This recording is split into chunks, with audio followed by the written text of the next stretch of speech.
Halo mahasiswa, selamat datang di kelas Bisnis Internasional pertemuan ke-14. Materi kita minggu ini yaitu mengenai hubungan industrial dan manajemen SDM internasional. Minggu ini kita akan membahas berbagai hal penting terkait manajemen SDM internasional, seperti kebutuhan tenaga kerja internasional, sistem perekrutan, seleksi, pelatihan dan pengembangan, penilaian kinerja dan kompensasi, serta hubungan tenaga kerja. Pertama-tama kita harus pahami dulu konsep umum dari Human Resource Management atau MSDM ya. Manajemen sumber daya manusia atau Human Resource Management merupakan serangkaian kegiatan yang dilakukan dalam rangka menarik, mengembangkan, dan mempertahankan tenaga kerja yang efektif guna mencapai tujuan perusahaan.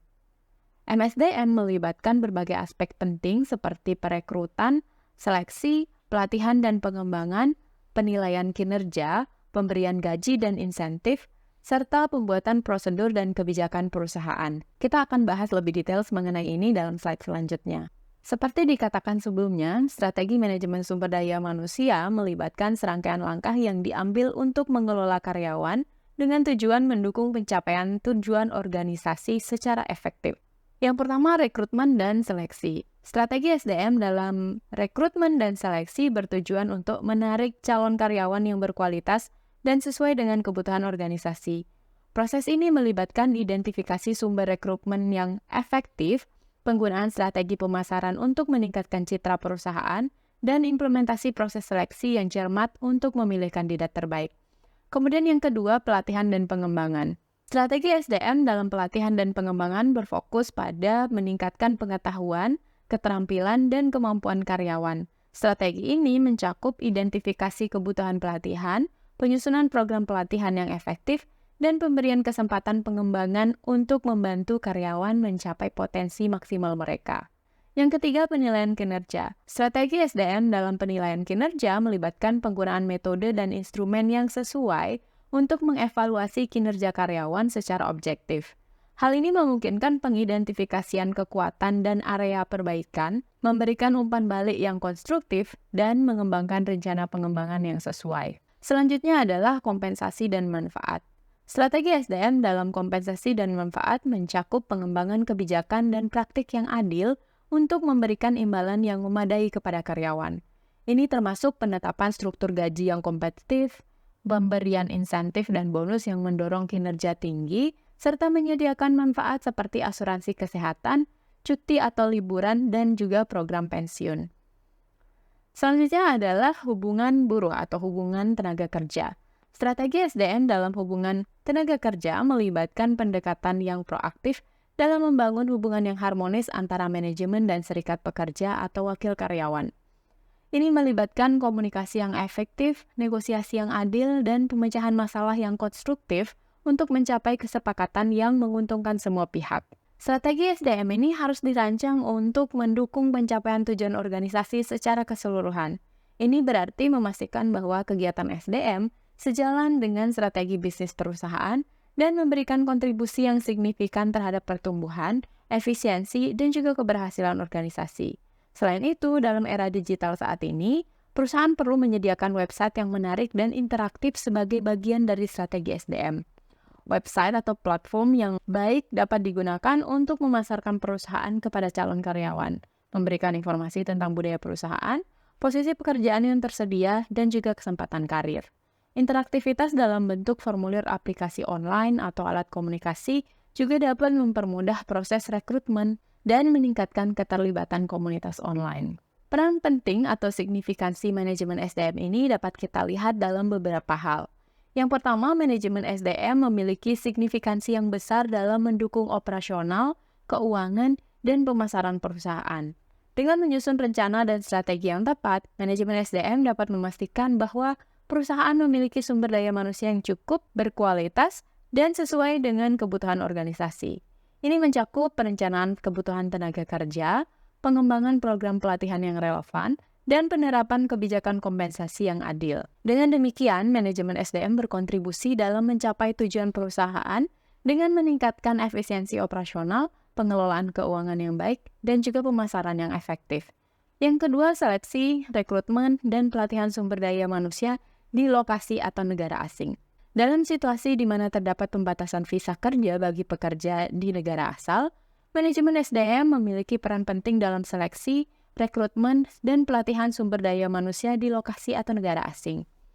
Hal ini melibatkan identifikasi kebutuhan tenaga kerja di luar negeri, pencarian kandidat yang sesuai dengan kebutuhan tersebut, dan menyelenggarakan pelatihan yang mempersiapkan karyawan untuk tugas dan tanggung jawab di lokasi baru. Dengan melakukan ini, manajemen SDM memastikan keberlanjutan operasional perusahaan di negara asing dan memenuhi kebutuhan sumber daya manusia yang diperlukan. Ketiga, manajemen SDM memiliki tanggung jawab dalam memilih personel manajerial kunci yang akan mengawasi transfer teknologi perusahaan, kebijakan operasional, dan keterampilan yang dibutuhkan di pabrik baru di luar negeri.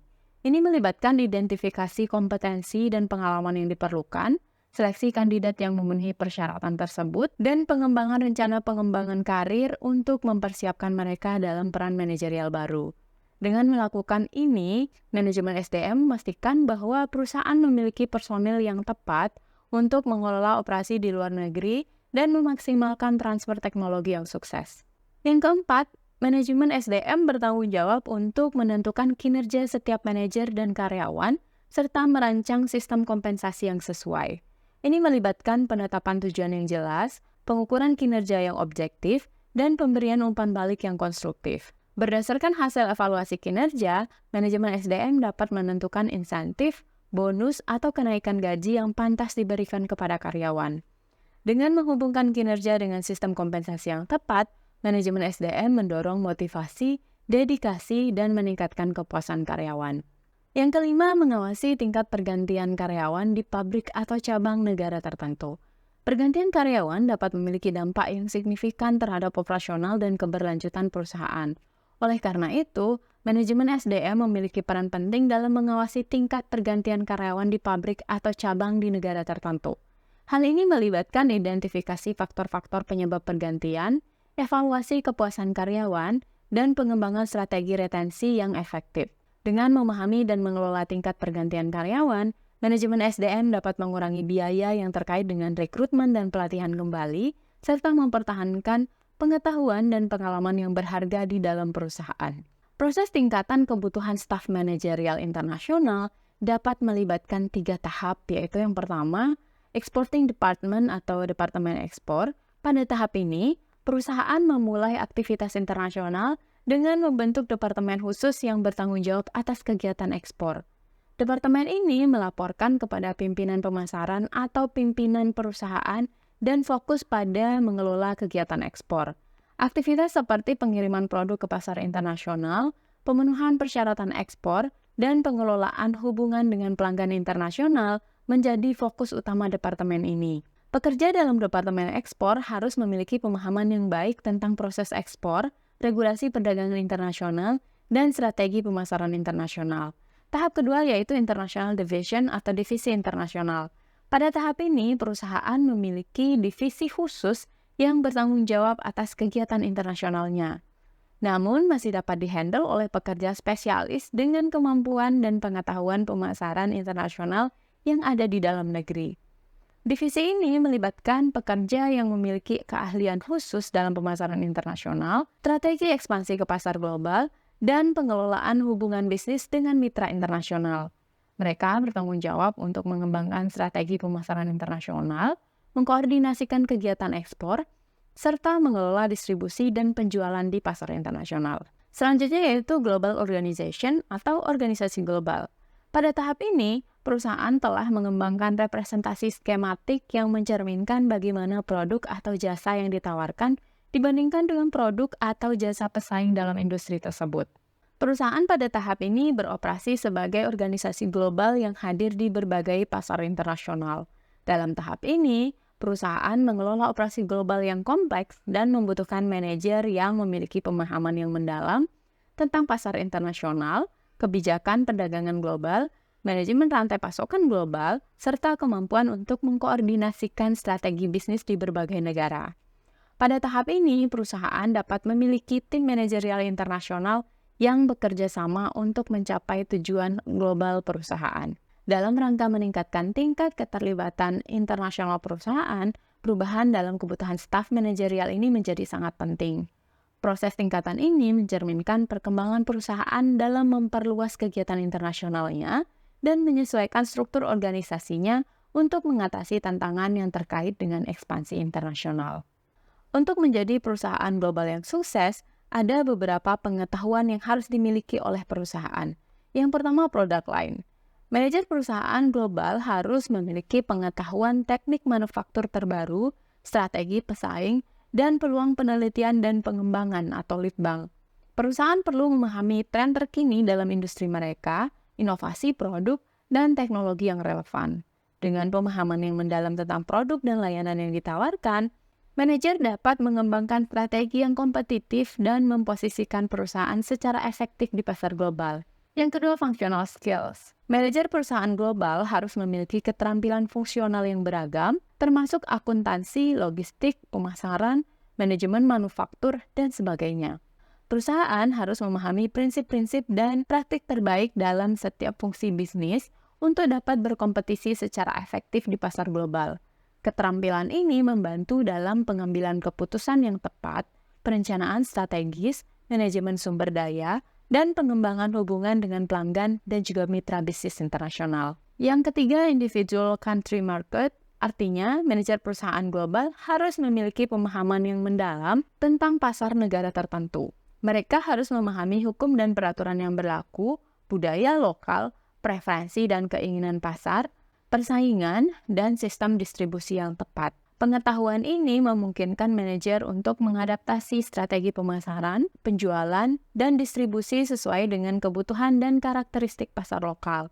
Penting untuk memahami bahwa setiap negara memiliki dinamika pasar yang unik, dan pengetahuan tentang pasar negara individu membantu perusahaan untuk beroperasi secara efektif dan sukses di tingkat global.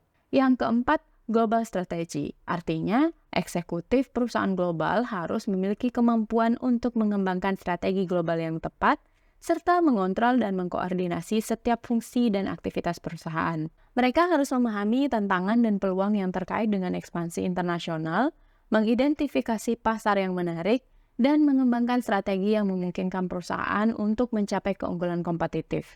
Selain itu, mereka juga harus mampu mengelola hubungan dengan mitra dan pemangku kepentingan internasional, serta memahami dinamika politik dan ekonomi global. Dengan memahami dan menguasai pengetahuan-pengetahuan ini, perusahaan dapat meningkatkan daya saingnya di pasar global dan mencapai kesuksesan jangka panjang. Nah, sekarang kita bahas mengenai peran MSDM yang pertama, yaitu proses rekrutmen dan seleksi karyawan. Dalam konteks manajemen SDM internasional, rekrutmen dan seleksi karyawan dilakukan untuk mengidentifikasi keterampilan dan pengetahuan yang dibutuhkan untuk suatu pekerjaan. Proses ini melibatkan analisis pekerjaan, di mana tanggung jawab, tugas, dan persyaratan pekerjaan ditentukan dengan jelas.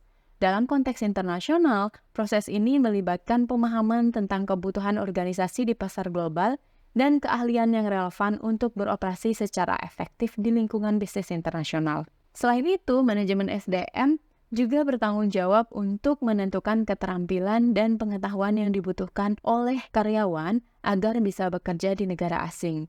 Hal ini melibatkan pemahaman terhadap budaya, bahasa, hukum, regulasi, dan kebiasaan bisnis yang berlaku di negara tersebut. Misalnya, jika perusahaan ingin mengirim karyawan ke cabangnya di negara lain, maka manajemen SDM harus mempertimbangkan kemampuan karyawan untuk beradaptasi dengan lingkungan baru dan memahami konteks bisnis yang berbeda. Dalam konteks rekrutmen dan seleksi internasional, terdapat 3 kategori karyawan yang umum digunakan. Yang pertama, Parent Country Nationals atau PCN. PCN merujuk kepada karyawan yang berasal dari negara asal perusahaan internasional. Mereka memiliki pengetahuan yang baik tentang budaya, teknologi, dan filosofi perusahaan. PCN biasanya dianggap lebih cocok untuk posisi manajerial atau posisi yang memerlukan pemahaman mendalam tentang perusahaan dan strategi bisnis globalnya. Yang kedua, Host Country Nationals atau HCN. Host Country Nationals merujuk kepada karyawan yang berasal dari negara tempat perusahaan internasional beroperasi. Mereka memiliki keuntungan dalam hal pemahaman budaya lokal, bahasa, regulasi, dan kebiasaan bisnis. HCN sering ditempatkan di posisi bawah dan menengah dalam perusahaan, di mana pengetahuan lokal sangat berharga untuk operasional sehari-hari. Yang ketiga, Third Country Nationals atau TCN. TCN merujuk kepada karyawan yang berasal dari negara lain yang berbeda dengan negara asal perusahaan atau negara operasional. TCN seringkali ditempatkan dalam posisi manajerial atau posisi yang membutuhkan keahlian khusus yang tidak tersedia di antara negara PCN atau HCN. Mereka membawa pengetahuan dan pengalaman internasional yang berharga ke perusahaan. Dalam konteks ini, manajemen SDM internasional harus mengidentifikasi kategori karyawan yang paling sesuai dengan kebutuhan organisasi dan strategi bisnisnya. Proses rekrutmen dan seleksi harus mempertimbangkan keterampilan, pengetahuan, kebutuhan budaya, dan persyaratan hukum yang relevan dalam lingkungan internasional. Tujuannya adalah untuk membangun tim kerja yang beragam dan kompeten yang dapat berkontribusi secara efektif dalam operasi bisnis internasional perusahaan. Lalu bagaimana dengan proses perekrutan dan seleksi level manajer untuk perusahaan internasional? Perekrutan manajer untuk perusahaan internasional juga sama ya, melibatkan pertimbangan keterampilan yang dibutuhkan oleh manajer dalam pekerjaannya, serta keterampilan yang diperlukan untuk bekerja di negara asing. Manajer di perusahaan internasional perlu memiliki keterampilan manajerial yang kuat untuk efektif mengelola tim dan memimpin operasi bisnis yang kompleks. Ini termasuk kemampuan dalam perencanaan strategis, pengambilan keputusan, pengorganisasian, pengarahan, dan pengawasan. Manajer juga harus memiliki kemampuan komunikasi yang baik, kemampuan kepemimpinan yang kuat, dan kemampuan untuk memotivasi dan menginspirasi tim kerja. Selain itu, manajer harus memiliki keterampilan teknis dan fungsional. Keterampilan teknis dan fungsional berkaitan dengan pengetahuan dan keahlian yang spesifik dalam bidang kerja manajer. Misalnya, seorang manajer keuangan harus memiliki pemahaman mendalam tentang analisis keuangan, manajemen risiko, dan laporan keuangan. Sementara seorang manajer pemasaran harus memiliki pengetahuan tentang riset pasar, strategi pemasaran, dan penjualan. Keterampilan teknis dan fungsional ini bervariasi tergantung pada posisi manajerial yang diisi dalam perusahaan internasional. Selain skill untuk melakukan pekerjaannya dengan baik, skill ekstra yang dibutuhkan untuk bisa berhasil sebagai manajer internasional ialah adaptabilitas atau kemampuan untuk beradaptasi dengan cepat dengan lingkungan kerja yang berbeda di negara asing. Ini termasuk kemampuan untuk memahami dan menghormati budaya yang baru, norma bisnis, dan juga kebiasaan lokal. Manajer harus fleksibel dalam menghadapi perbedaan dalam hal bahasa, budaya kerja, sistem hukum, dan regulasi bisnis. Kemudian bekerja di negara asing seringkali membutuhkan keterampilan yang spesifik untuk lokasi tersebut. Misalnya, kemampuan berbahasa lokal atau pemahaman mendalam tentang peraturan dan hukum setempat dapat menjadi keuntungan besar bagi seorang manajer internasional. Memiliki keterampilan bahasa yang memadai memungkinkan komunikasi yang efektif dengan staf lokal, mitra bisnis, dan klien di negara tersebut. Pemahaman tentang konteks budaya dan norma-norma sosial juga dapat membantu membangun hubungan yang efektif dengan berbagai pemangku kepentingan lokal. Selain itu, beberapa karakteristik personal dapat meningkatkan kesuksesan seorang manajer dalam lingkungan kerja internasional. Misalnya yaitu kemampuan berpikir global, kepemimpinan yang inklusif, kemampuan memecahkan masalah secara lintas budaya, kemampuan komunikasi yang efektif dalam lingkungan multikultural, dan fleksibilitas dalam menghadapi tantangan yang berbeda-beda. Dalam perekrutan manajer untuk perusahaan internasional, penting untuk mengidentifikasi dan mengevaluasi keterampilan yang dibutuhkan untuk kedua aspek tersebut. Proses seleksi harus memperhatikan baik kualifikasi teknis dan fungsional yang relevan dengan pekerjaan maupun kemampuan personal dan adaptabilitas yang diperlukan untuk bekerja di lingkungan internasional yang beragam. Dalam proses penyeleksian manajer, perusahaan harus sangat berhati-hati untuk menghindari risiko kegagalan penggunaan ekspatriat, serta harus dipastikan bahwa manajer yang dipilih sesuai dengan kriteria yang dibutuhkan perusahaan. Sehingga tahap seleksi manajer ini pun cukup komprehensif. Pertama, perusahaan harus melakukan evaluasi kompetensi manajerial calon manajer. Tahap ini mencakup penilaian terhadap keterampilan teknis yang relevan dengan posisi yang akan diisi, seperti pengalaman industri, pengetahuan fungsional, dan juga keahlian khusus lainnya. Selain itu, penilaian kepemimpinan juga penting untuk menentukan kemampuan calon manajer dalam mengelola tim dan memimpin operasi bisnis yang kompleks. Pemahaman tentang budaya perusahaan dan filosofi organisasi juga dapat menjadi faktor penilaian yang penting. Selain itu, perusahaan juga akan melakukan evaluasi pelatihan yang sesuai. Artinya, pendidikan formal dan pelatihan yang relevan dengan pekerjaan internasional merupakan faktor penting dalam seleksi manajer internasional. Calon yang memiliki pengetahuan tentang pasar negara tujuan, budaya, dan bahasa yang diperlukan memiliki keunggulan dalam memahami dan beradaptasi dengan lingkungan kerja baru. Pengalaman internasional sebelumnya atau partisipasi dalam program pelatihan yang fokus pada keterampilan internasional juga dapat menjadi pertimbangan penting. Kemudian kemampuan calon untuk beradaptasi dengan situasi baru dan lingkungan kerja yang berbeda adalah faktor penting dalam seleksi manajer internasional.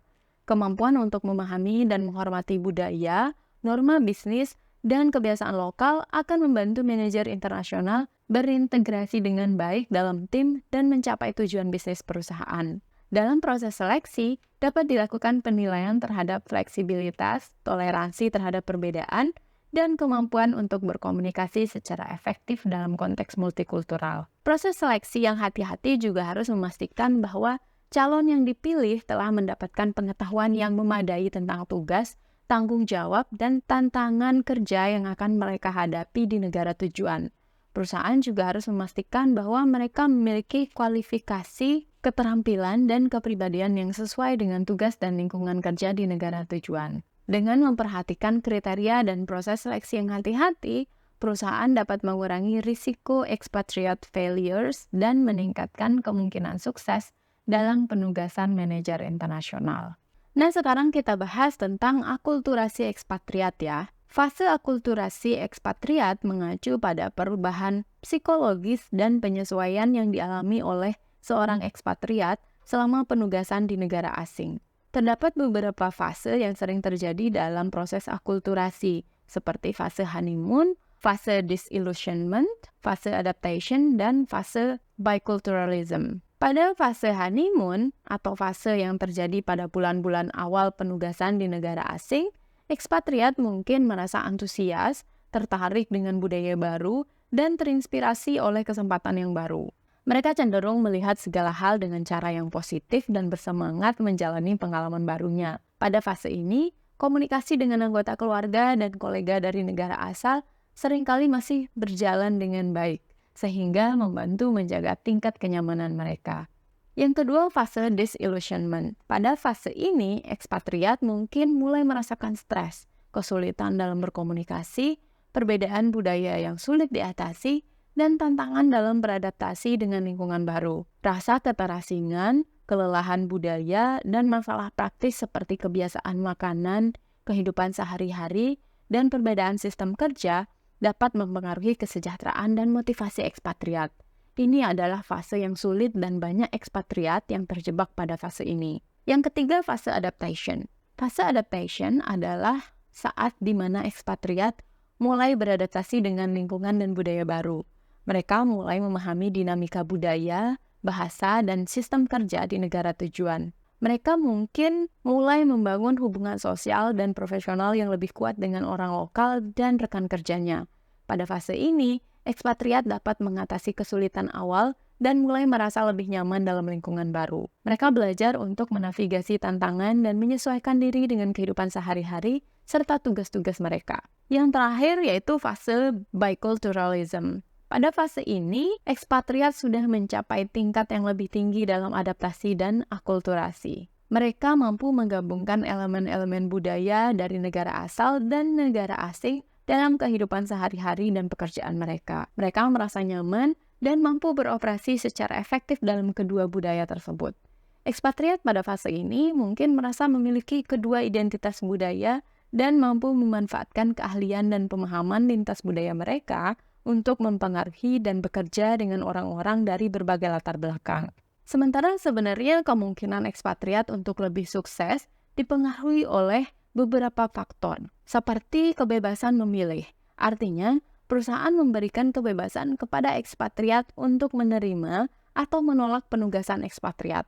Ini sebenarnya bisa meningkatkan motivasi dan keterlibatan mereka. Ketika ekspatriat memiliki pilihan, mereka cenderung lebih termotivasi untuk mengambil keputusan tersebut dan berkomitmen untuk mencapai keberhasilan dalam tugas internasional. Ini juga memberikan mereka rasa kontrol atas keputusan karir mereka yang dapat mempengaruhi motivasi dan kepuasan kerja mereka. Yang kedua, mentor di negara asal. Memiliki seorang mentor di negara asal yang akan memberikan dukungan korporat dan sosial selama penugasan dapat membantu ekspatriat dalam mengatasi tantangan dan masalah yang mungkin timbul selama penugasan, serta memberikan bimbingan dan nasihat yang berharga.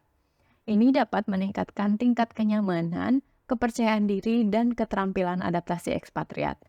Yang ketiga, memberikan gambaran yang realistis tentang pekerjaan dan penugasan baru akan membantu ekspatriat memiliki pemahaman yang jelas tentang tuntutan dan tantangan yang akan mereka hadapi. Gambaran ini dapat mencakup informasi tentang budaya lokal, lingkungan kerja, tanggung jawab pekerjaan, dan harapan kinerja. Dengan memahami secara menyeluruh apa yang diharapkan dari mereka, ekspatriat dapat mempersiapkan diri secara efektif dan menghadapi tantangan dengan lebih baik. Yang keempat, keterkaitan dengan rencana karir jangka panjang. Ketika ekspatriat menyadari bahwa penugasan internasional akan memberikan peluang pengembangan, pertumbuhan karir, dan kemajuan dalam organisasi, mereka cenderung lebih termotivasi untuk mencapai keberhasilan dalam penugasan tersebut. Ini juga memberikan mereka pandangan yang lebih luas dan pemahaman yang lebih baik tentang nilai jangka panjang dari penugasan internasional. Yang kelima, memberikan harapan yang realistis tentang penugasan repatriasi setelah penugasan internasional sangat penting ya. Artinya, perusahaan harus memberikan informasi yang jelas tentang peran, tanggung jawab, dan kesempatan yang tersedia setelah kembali ke negara asal. Dengan memahami dengan baik proses repatriasi dan rencana pengembangan karir mereka setelah penugasan internasional, ekspatriat akan merasa lebih terlibat dan termotivasi untuk mencapai hasil yang sukses selama penugasan. Peran selanjutnya dari MSDM internasional yang akan kita bahas adalah Training and Development atau pelatihan dan pengembangan. Manajemen SDM internasional memiliki peran yang penting dalam melaksanakan program pelatihan dan pengembangan bagi karyawan yang bekerja di lingkungan internasional. Pelatihan atau training merupakan instruksi yang diberikan untuk meningkatkan keterampilan dan kemampuan yang berhubungan dengan pekerjaan tertentu. Manajemen sumber daya manusia internasional bertanggung jawab dalam merancang, mengkoordinasikan, dan mengimplementasikan program pelatihan yang berhubungan dengan pekerjaan tertentu. Contohnya dalam konteks internasional, program pelatihan bahasa asing untuk meningkatkan kemampuan komunikasi karyawan, pelatihan penggunaan peralatan baru atau penerapan prosedur manufaktur baru untuk memastikan bahwa karyawan memiliki keterampilan yang relevan dengan tuntutan pekerjaan internasional. Manajemen sumber daya manusia internasional juga dapat bekerja sama dengan departemen terkait untuk mengembangkan kurikulum pelatihan, menyediakan materi pelatihan yang relevan, serta mengatur lokasi dan waktu pelatihan yang sesuai. Sementara itu, pengembangan merupakan pendidikan umum yang bertujuan untuk mempersiapkan karyawan, termasuk manajer, untuk tugas baru atau posisi yang lebih tinggi. Dalam konteks internasional, manajemen sumber daya manusia internasional dapat merancang program pengembangan yang membantu manajer meningkatkan keterampilan dan pengetahuan mereka terkait pengambilan keputusan, kepemimpinan, atau manajemen tim lintas budaya. Program pengembangan ini dapat mencakup pelatihan kepemimpinan, kursus manajemen internasional, atau pengalaman kerja lintas budaya. Manajemen SDM internasional juga berperan dalam mengidentifikasi calon-calon yang berpotensi untuk pengembangan karir internasional. Mereka dapat melibatkan manajer senior dalam memberikan mentoring, pemantauan, dan pembimbingan kepada karyawan yang ditunjuk sebagai bakal calon pemimpin internasional. Dalam pelaksanaan pelatihan dan pengembangan karyawan, perusahaan pertama-tama akan menentukan jenis pelatihan yang dibutuhkan oleh karyawan atau kelompok tertentu. Proses ini melibatkan identifikasi kebutuhan pelatihan berdasarkan analisis pekerjaan, evaluasi kinerja, umpan balik dari karyawan, atau tujuan strategis perusahaan. Misalnya jika perusahaan mengembangkan operasi di negara baru, maka pelatihan bahasa dan budaya setempat mungkin saja menjadi prioritas. Jika ada pengenalan teknologi baru, pelatihan teknis terkait akan menjadi kebutuhan utama. Setelah jenis pelatihan yang dibutuhkan ditentukan, langkah berikutnya adalah menentukan metode dan prosedur pelatihan yang tepat. Perusahaan perlu memilih pendekatan yang paling efektif dan relevan untuk menyampaikan materi pelatihan kepada karyawan. Manajemen SDM internasional dapat mempertimbangkan beberapa faktor dalam menentukan metode pelatihan seperti jumlah karyawan yang akan dilibatkan, lokasi geografis, tingkat keahlian yang diperlukan, dan anggaran yang tersedia.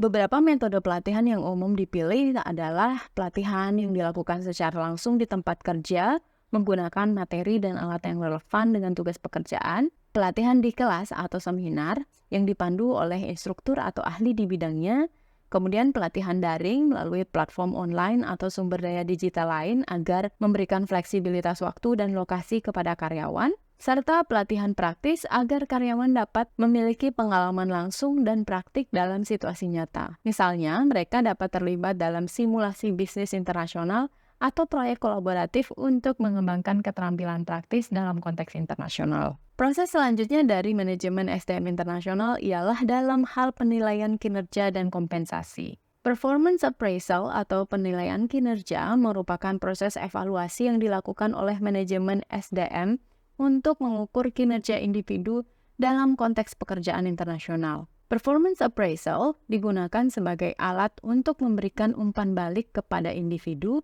tentang seberapa baik mereka melakukan pekerjaan mereka. Melalui penilaian kinerja, manajer dapat memberikan evaluasi terhadap pencapaian tujuan, kualitas kerja, kemampuan, dan perilaku kerja karyawan dalam lingkungan internasional. Umpan balik ini membantu individu untuk memahami kekuatan dan kelemahan mereka, serta memberikan kesempatan untuk mengidentifikasi area perbaikannya. Penilaian kinerja juga digunakan sebagai dasar untuk memberikan penghargaan kepada karyawan yang berkinerja baik. Manajemen sumber daya manusia dapat menggunakan hasil penilaian untuk memberikan pengakuan, insentif, promosi, atau penghargaan lainnya kepada individu yang mencapai atau melebihi standar kinerja yang telah ditetapkan. Hal ini memberikan motivasi bagi karyawan untuk terus meningkatkan kinerja mereka. Selain itu, penilaian kinerja membantu mengidentifikasi area di mana tambahan pelatihan dan pengembangan mungkin diperlukan. Dalam konteks internasional, karyawan mungkin perlu mengembangkan keterampilan bahasa, pengetahuan tentang budaya dan pasar lokal, atau keterampilan manajemen lintas budaya. Dengan mengevaluasi kinerja, manajer sumber daya manusia dapat mengidentifikasi kebutuhan pelatihan tambahan dan merancang program pengembangan yang sesuai untuk memenuhi kebutuhan tersebut. Penilaian kinerja juga dapat membantu mengidentifikasi area di mana perubahan tugas mungkin diperlukan. Melalui penilaian kinerja, manajemen SDM dapat mengidentifikasi area di mana karyawan perlu mengadopsi peran baru, mengembangkan keahlian khusus, atau mengambil tanggung jawab yang lebih besar untuk mendukung pertumbuhan dan keberhasilan perusahaan di tingkat internasional. Dalam manajemen SDM internasional, pemberian kompensasi dan manfaat bagi manajer ekspatriat juga merupakan peran yang sangat penting. Ketika menetapkan kompensasi bagi manajer ekspatriat, penting untuk mempertimbangkan biaya hidup dan pajak di negara tempat mereka akan bekerja. Biaya hidup dan pajak yang harus dibayar dapat bervariasi secara signifikan antar negara. Dan oleh karena itu, gaji harus disesuaikan agar karyawan dapat memenuhi kebutuhan dasar mereka dan menjalani kehidupan yang layak di negara tersebut. Selain itu, gaji yang ditawarkan kepada manajer ekspatriat harus mencakup pajak yang harus dibayarkan atau memberikan perencanaan pajak yang memadai untuk mengurangi dampak pajak yang mungkin timbul. Selain itu, manajemen sumber daya manusia juga harus bertanggung jawab untuk memastikan bahwa manajer ekspatriat memiliki asuransi kesehatan yang memadai serta tunjangan liburan yang sepadan. Ketika bekerja di negara asing, akses terhadap perawatan kesehatan dapat berbeda dari negara asal. Oleh karena itu, penting untuk menyediakan asuransi kesehatan yang mencakup perawatan medis, evakuasi darurat, dan perlindungan kesehatan lainnya sesuai dengan kebutuhan individu dan keluarga mereka.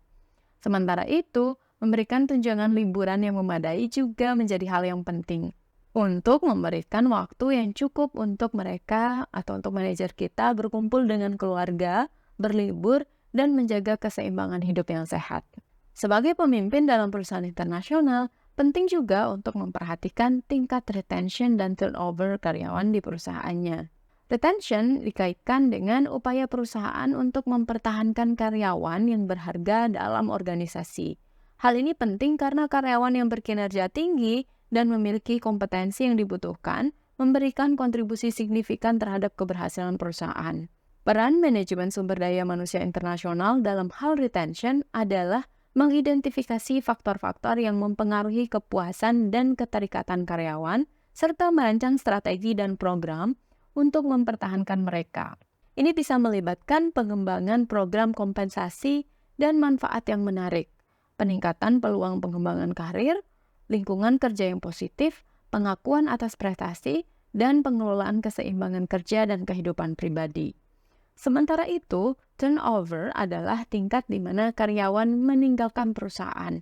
Tingkat turnover yang tinggi dapat memiliki dampak negatif pada perusahaan, termasuk biaya rekrutmen dan pelatihan ulang, hilangnya pengetahuan dan pengalaman, dan penurunan produktivitas. Oleh karena itu, manajemen SDM internasional perlu memperhatikan faktor-faktor yang menyebabkan turnover tinggi dan merancang strategi untuk menguranginya. Beberapa faktor yang dapat menyebabkan turnover tinggi antara lain kurangnya kepuasan kerja, ketidakcocokan budaya organisasi, ketidaksesuaian tugas dan tanggung jawab, kurangnya kesempatan pengembangan karir, dan ketidakpuasan terhadap kompensasi dan benefit yang didapatkan. Manajer sumber daya manusia perlu melakukan evaluasi yang cermat terhadap faktor-faktor ini dan mengambil langkah-langkah untuk meningkatkan retensi, seperti meningkatkan komunikasi dengan karyawan, menyediakan peluang pengembangan, dan meningkatkan kepuasan kerja. Nah, kita udah sampai ya di pembahasan terakhir kita minggu ini, yaitu mengenai hubungan tenaga kerja. Hubungan tenaga kerja atau labor relations adalah studi yang mencakup hubungan antara pengusaha atau organisasi dengan pekerja, serikat pekerja, dan pemerintah terkait masalah pekerjaan, ketenaga kerjaan, dan pengaturan tenaga kerja. Karena kompleksitasnya, hubungan tenaga kerja ini dikelola sebagai fungsi organisasional yang terpisah dari manajemen SDM. Meskipun ada tumpang tindih antara kedua bidang tersebut, namun sebenarnya terdapat perbedaan yang prinsipil. Hubungan tenaga kerja fokus pada aspek hubungan pekerja pengusaha, serikat pekerja, dan perundingan bersama. Sedangkan MSDM lebih luas mencakup manajemen SDM secara keseluruhan, termasuk pengelolaan karyawan, kebijakan, dan strategi yang berhubungan dengan tenaga kerja. Pertama kita lihat dulu tentang hubungan tenaga kerja komparatif. Di berbagai negara, hubungan tenaga kerja dapat berkembang dengan cara yang berbeda, dipengaruhi oleh faktor sosial, hukum, ekonomi, dan politik yang ada di masing-masing negara. Beberapa negara mungkin memiliki pertumbuhan yang pesat dalam serikat pekerja dan kekuatan tenaga kerja, sementara yang lain mungkin mengalami penurunan atau perubahan dalam dinamika hubungan tenaga kerja. Perbedaan ini mungkin muncul karena perbedaan dalam kebijakan pemerintah, sistem hukum ketenaga kerjaan, keadaan ekonomi, dan budaya yang ada di negara tersebut. Kemudian ada juga perundingan bersama atau collective bargaining. Perundingan bersama adalah proses yang digunakan untuk mencapai kesepakatan antara manajemen perusahaan dan serikat pekerja atau serikat buruh dalam hal upah, kondisi kerja, dan kebijakan ketenaga kerjaan lainnya. Di Amerika Serikat, proses perundingan bersama diatur oleh hukum. Dalam perundingan bersama, pihak manajemen dan serikat pekerja akan duduk bersama untuk membahas isu-isu yang relevan dengan kepentingan karyawan dan berusaha mencapai kesepakatan yang saling menguntungkan. Peranan manajemen SDM dalam konteks hubungan tenaga kerja atau industri adalah untuk memahami dinamika hubungan tenaga kerja yang berlaku di berbagai negara, mengikuti peraturan hukum yang berlaku terkait hubungan tenaga kerja, dan mempertahankan dialog yang konstruktif dengan serikat pekerja atau serikat buruh dalam konteks perundingan bersama.